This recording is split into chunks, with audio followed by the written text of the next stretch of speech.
Hey guys, welcome back to Denizen scripting tutorials. This video is going to be from a suggestion that I got when I was making my listener videos on making a daily quest script.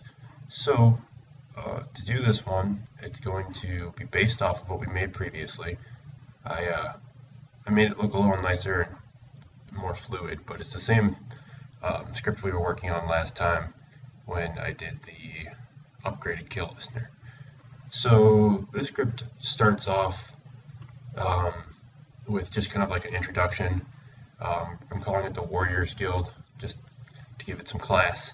And you'll see that this first part is like, do you want to join the Warriors Guild? And once you've joined, then you'll get daily assignments. Is kind of the event I'm trying to have here. And once you join, you'll get daily assignments, which is the kind of the flow I'm going for here. So, you accept, and all of joining it is just skipping down to this step right here called return, which the name will make more sense when we get further into this. But the return script is just like, welcome back, are you ready for an assignment? And then when you say yes, it starts the kill listener. Then the listener is just like we set up previously. If I come down here, you'll see the task scripts where it just counts the zombies. In this case, it's 10 zombies. And once you've successfully killed 10 zombies, it runs the reward script right here. And all the reward script does is it brings it down to this reward step. Right now, it's only a one-off script. There's no daily aspect to it. It's just very similar to what we had done previously. So my goal now is to step this one up into being a daily script. This took a little bit more effort than I thought it was going to, but I added a couple things to Denizen that will facilitate this process nicely.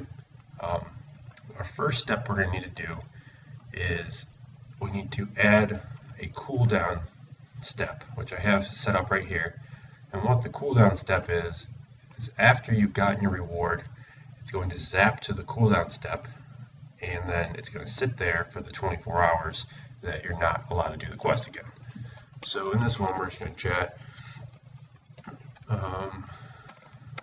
Guild has no more assignments for today. And then we'll wait 2 seconds and then we'll chat. Come back tomorrow and check again. So that's pretty straightforward. Just so that the NPC doesn't just stand there and stare at you after you've done the quest. You try to make it as immersive as possible. So that part's really straightforward. We've zapped to it once you finish the quest, and it just sits there.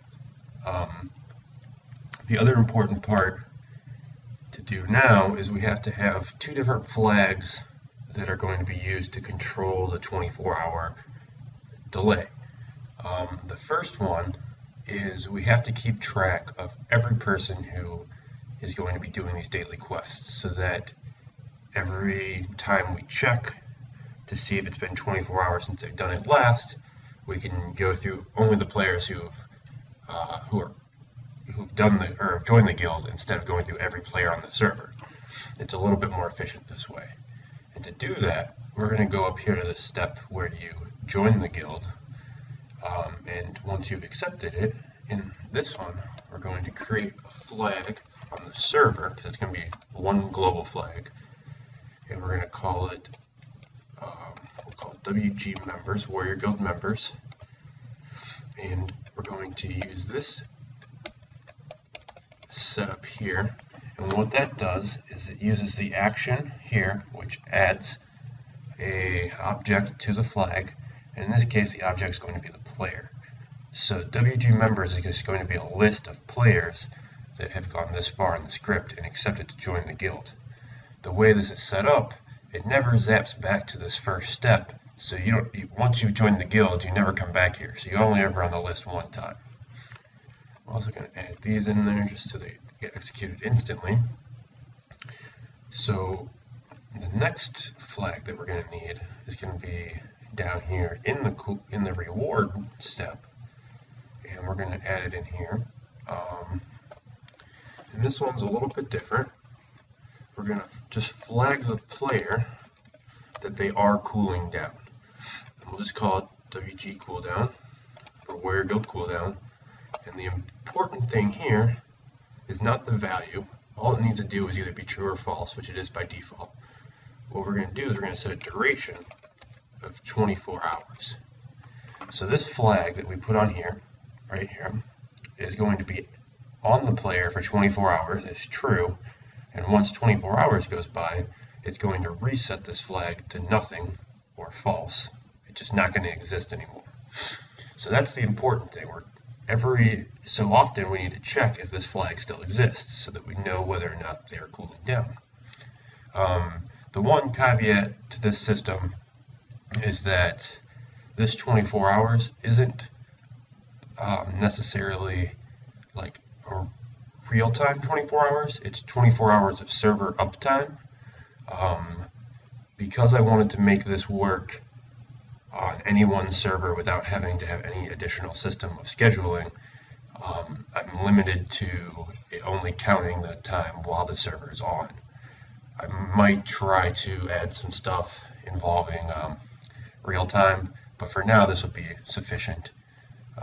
This would also work with different values. If you wanted it to be like a 1 hour cooldown or a 5 hour or a 10 minutes, you could change this to 10 minute.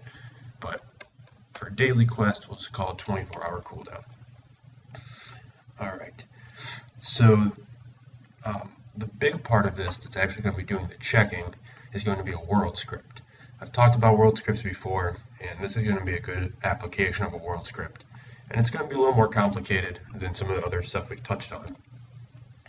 We're going to create a world script just called, we'll just call it WG world. It's a type world. And then we need to add an events section.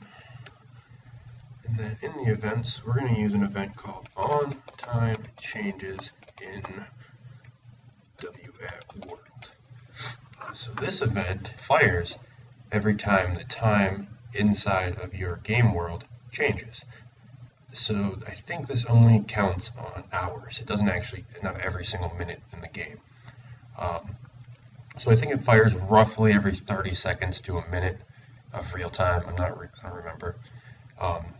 But it's often enough that we can check for this flag effectively and reset our cooldown. The thing here is if your world is named something other than just world, you're going to want to change this. I think world is just the default. I think mine's named world. You can change it to whatever, if it had a special name, that's where you'd want to change it. So you want to, it doesn't really matter. I think all worlds have times. So as long as it's set to a world that exists, and the w@ just is the object fetcher for this whole thing that gets that world object. So in here, the first thing we want to do is double check that there are any players in the guild at all. If there's no players, we don't want this to do anything. This is good for a slower server who may not have players right away. But if you have this script loaded, you don't want to try and do things when it doesn't need to. So we do a simple if statement that just checks if the server flag that we called WG members is the list. And all we're doing is if that equals null. So if that's the case, then we run the command q clear, and all that does is just get rid of anything we're going to add underneath of it. It's just a quick little check, and if this statement right here is true, it just clears everything out and does nothing. The next thing we need to add, because at this point we're assuming that there's members on the list, is for each server.flag.wg members, we want to make that a list.as list. So for each of those, alright, so the for each command will take this flag, the members flag, as a list. That's important for the instance of only having one member on there. The flag isn't technically a list, so you force it to be a list. So for each object that's on this flag, we're going to run this code. This flag is going to be a list of 10, 15 players. So for each player in that list, we need to run this set of code. And this code is going to be, we need to check if the flag for the cooldown exists. So to do so, we're going to use value. This right here represents the current object that we're looping through. This will be the current part of the list. In this case, since right now we only have one player on it, just assume yourself. If you run through this, it's going to be your player object. And then because that value could be anything, we want to make sure we use it as a player. And then we want to get the flag. In this case, we call it WG cooldown.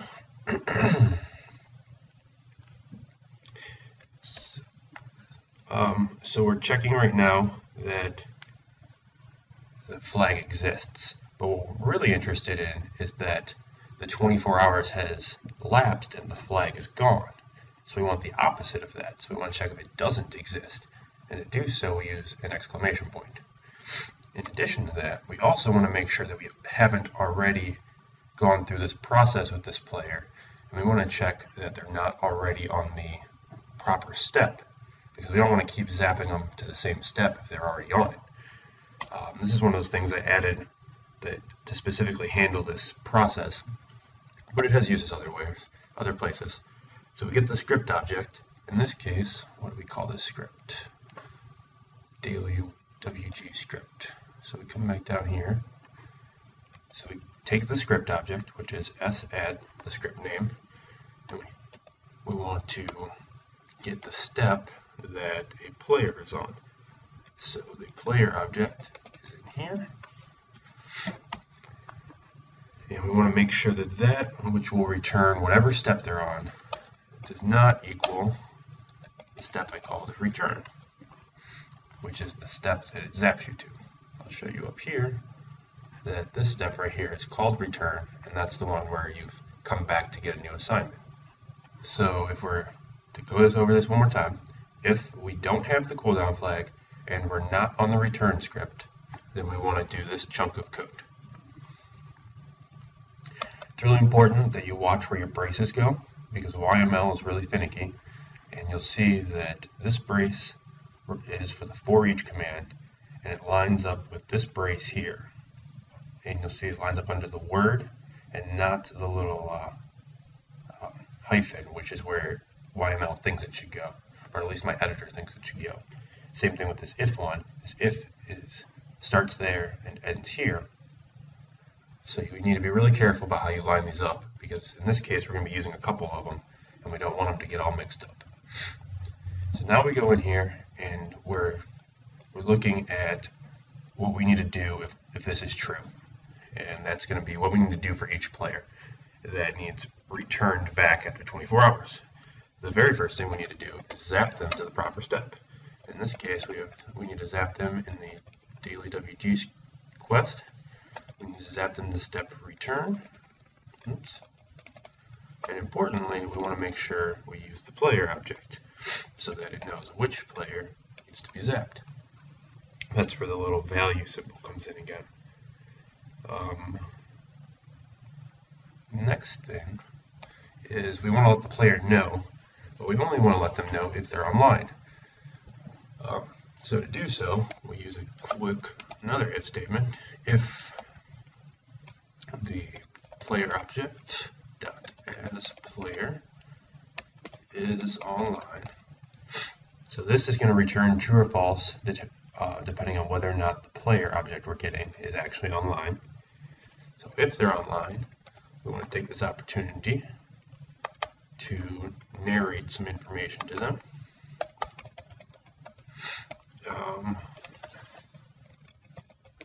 The Warriors Guild need your help. Return to them soon. like that. So it just all it does is let them know in the game that their quest is reset. You can set this to whatever, you can use whatever colors to make it look fancy, but just something that they'll be able to see and acknowledge that they can go back now and do the quest again.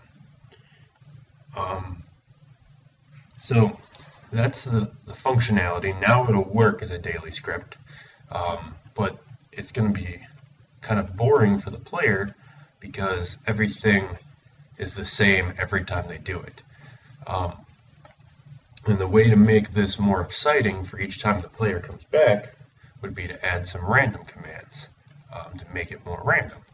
I did a small example right here that was already in here when we started, but I'm going to add another one or two just so you can line it up. The more of these you add, the more random your script's going to be every time you go through, so the player doesn't feel like they're just in a cookie cutter quest over and over and over again. Let's see, so we can add a random to right here. So this is when you accept that you're ready for another assignment. We can change this to a random command. You put your braces in, just like this. Remember, your braces go lined up with the command. Put this in here, just like that. And then we could add more of them. So I can chat, wonderful, and oops, my editor's acting funny.